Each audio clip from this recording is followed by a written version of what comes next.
Sparkle Squad, this is Monica, and I have now created a necklace, bracelet, and earrings using the beads that came from my March 2024 Earthen Serenity Treasure Box Edition from my good friends at Potomac Beads, and posted my bracelet and earrings because it was a dual purpose. I was doing my unboxing for the month for Potomac Beads, but also my friend Terry Jeanette at her channel Be Creative had a collab going, and I'm participating in that, and I wanted to be able to use this theme for the Renew theme that Terry had going on.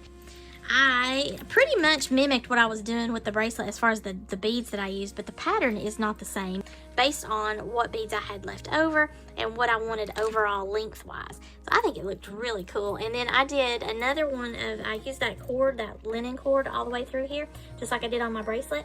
I added it to the toggle.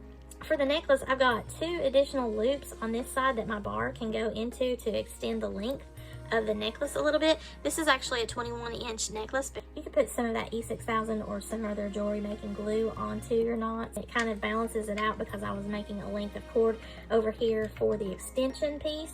And then I used my one remaining little heart bead over here for the dangle. And I think I did a good job, guys. What do you think? Share this to anyone that you think might be interested in the Potomac Beads monthly beading subscription in their Treasure Box Edition or their Kit Editions. Thank you all so much for watching, and have a sparkle-rific day, y'all. Bye!